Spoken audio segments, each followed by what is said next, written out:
राम राम राम। कितनी जोर की बारिश हो रही है। 2 दिनों से यह बारिश तो रुकने का नाम ही नहीं ले रही है। मुझे लगता है अब जल्दी ही मेरी छत से पानी टपकने लगेगा।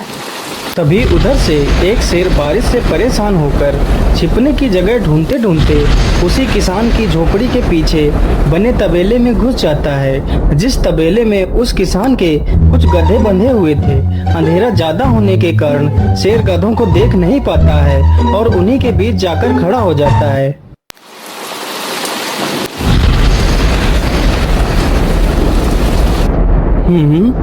यहाँ से तो किसी मनुष्य की आवाज आ रही है। चलो चुपचाप बैठा रहता हूँ, जैसे ही यह आदमी मेरे करीब आएगा मैं इसे खा लूंगा।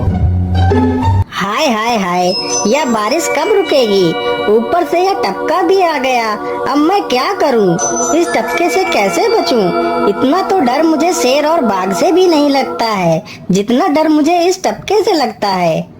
अरे यह टपका कौन है? मुझे लगता है यह टपका तो मुझसे भी ज्यादा खतरनाक है। अभी तो यह आदमी शेर और बाघ से ज्यादा इस टपके से डर रहा है। चलो जल्दी से मैं यहाँ से निकल लेता हूँ, नहीं तो कहीं टपका ने मुझे देख लिया तो मेरी खैर नहीं। ओहो, अब मैं इस टपका से कैसे बचूं?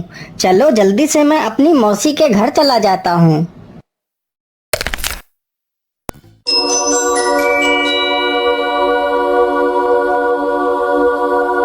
अरे चल चल गधे की औलाद, यहाँ पर छिपा हुआ बैठा है। अरे चल जल्दी।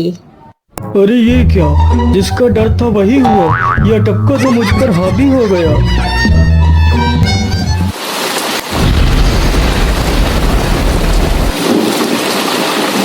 कैसे बचूं? कैसे बचूं? इस टपका से मैं कैसे बचूं? हे भगवान मेरी सहायता करो, मुझे इस टपका से बचाओ। मैं आज के बाद किसी प्राणी को नहीं मारूंगा। मैं मांसाहार छोड़ के शाकाहारी बन जाऊंगा। भगवान मेरी रक्षा करो। शेर को दौड़ते दौड़ते रात से सुबह हो जाती है।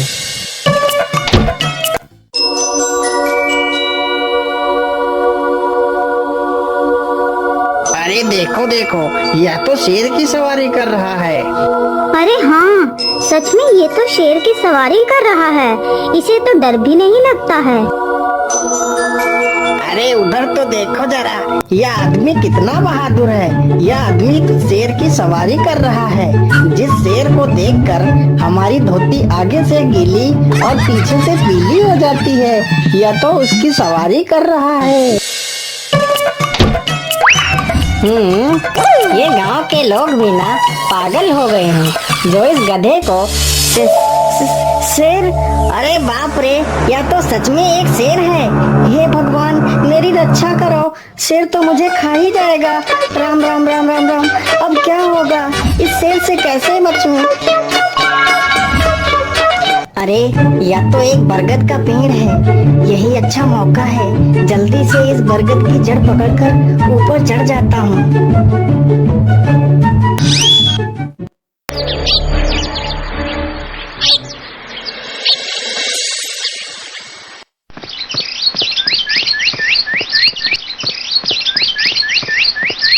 अरे शेर भैया, तुम इतनी जोर जोर से भागते हुए कहाँ जा रहे हो? आप तो बहुत डरे हुए लग रहे हो। आप तो जंगल के राजा हो, आपको किसका भय है? टपका, वो टपका मेरी जान के पीछे पड़ा है।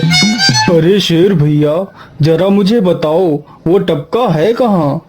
अरे भालू भैया, वो टपका मेरी पीठ से उतरकर उस बरगद के पेड़ पर चढ़ गया है। उसने मुझे रात भर खूब दौड़ाया है। वो तो भगवान का शुक्र है कि मैं जिंदा बच गया। चलो शेर भैया, मुझे उस टपके के पास ले चलो, जरा मैं भी तो देखूं आखिर ये टपका है कौन। अरे नहीं भालू भाई, बड़ी मुश्किल से तो मेरी जान बची है। मैं अपनी जान फिर जोखिम में नहीं डालूंगा। तुम्हें जाना है तो जाओ। अच्छा ठीक है शेर भाई, तुम यहीं रुको, मैं अभी बरगद के पेड़ पर देखकर आता हूँ आखिर ये टपका है कौन। जाओ जाओ बच्चों, जब वो टपका तुम्हारे ऊपर हावी होगा तो पता चलेगा। अरे कहाँ है यह टपका जिसने राजा जी की हवा टाइट कर दी? चलो इस पेड़ पर चढ़कर देखता हूँ। अरे बाप रे बाप, शेर क्या अकेला कम था, जो ये भालू भी आ गया। मुझे लगता है कि आज मेरी मौत निश्चित है। भालू पेड़ पर उल्टा होकर चढ़ने लगता है। तभी किसान और तेज से कांपने लगता है। कांपने की वजह से किसान के हाथ से छड़ी छूट जाती है और उल्टा होकर चढ़ रहे भालू के पिछवाड़े पर जा लगती है। भालू धड़ाम से जमीन पर गिरता है।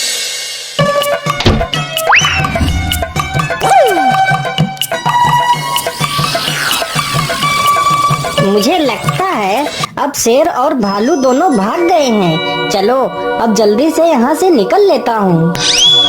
सारे राज्य में यह बात फैल गई कि हरिया किसान बहुत ही बहादुर है और वह शेर की सवारी कर लेता है। धीरे धीरे यह बात राजा तक पहुँच गई।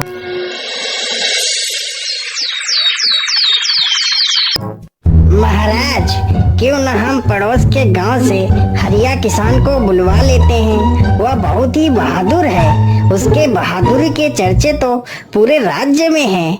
मुझे पूरा विश्वास है वह इस काम को जरूर कर सकता है। वह इस दुष्ट शेर को जरूर पकड़ लेगा। सैनिकों, हरिया किसान को आदर पूर्वक हमारे दरबार में पेश किया जाए। महाराज, आपने हमें याद किया। बताइए क्या बात है। मालिक, हमसे कोई भूल हो गई क्या मालिक? नहीं नहीं हरिया, तुमसे कोई गलती नहीं हुई है। यह कुछ लोग पड़ोस के गांव से आए हैं। इनका कहना है कि इनके गांव में कोई दुष्ट शेर आ गया है जो इनके पशुओं को उठाकर ले जाता है और उन्हें मारकर खा जाता है। हमने तुम्हारी बहादुरी के बहुत सारे किस्से सुने हैं। तुम बहुत ही बहादुर हो, इसलिए मैं तुम्हें उस शेर को पकड़ने की ये जिम्मेदारी सौंपता हूँ। अरे बाप रे बाप, उस बार तो मैं शेर के हाथों बच गया था, लेकिन इस बार मैं नहीं बचूंगा।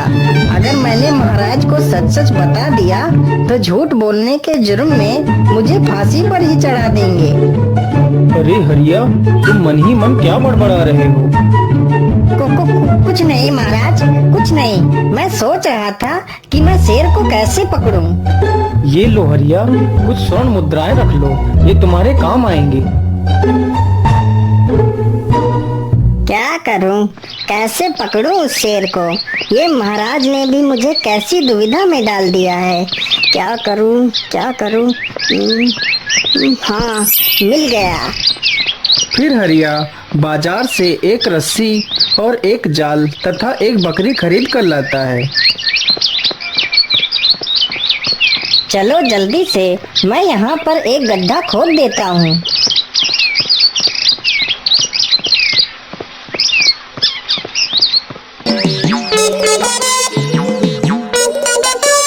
गड्ढा तो खोद दिया। चलो अब जल्दी से इस बकरी को रस्सी से बांध देता हूँ। हरिया ने बकरी को रस्सी से बांधकर गड्ढे में खड़ा कर दिया और जाल को लेकर पेड़ की डाल पर बैठ जाता है। थोड़ी ही देर बाद जब बकरी को भूख लगती है तो वह चिल्लाने लगती है। अरे, यह तो बकरी के चिल्लाने की आवाज है, लेकिन यह आवाज आ कहां से रही है? आसपास तो कोई नहीं दिख रहा है। मुझे लगता है यह आवाज उस पेड़ के पास से आ रही है। चलो चलकर देखता हूँ।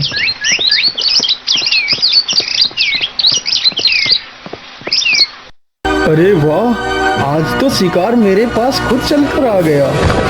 शेर तुरंत ही बिना देर किए हुए गड्ढे में छलांग लगा देता है। तभी किसान तुरंत ही बकरी को ऊपर खींच लेता है और जाल को गड्ढे के ऊपर गिरा देता है। शेर गड्ढे में ही फंस जाता है। यह देखकर गांव के सभी लोग बहुत ही खुश हो जाते हैं।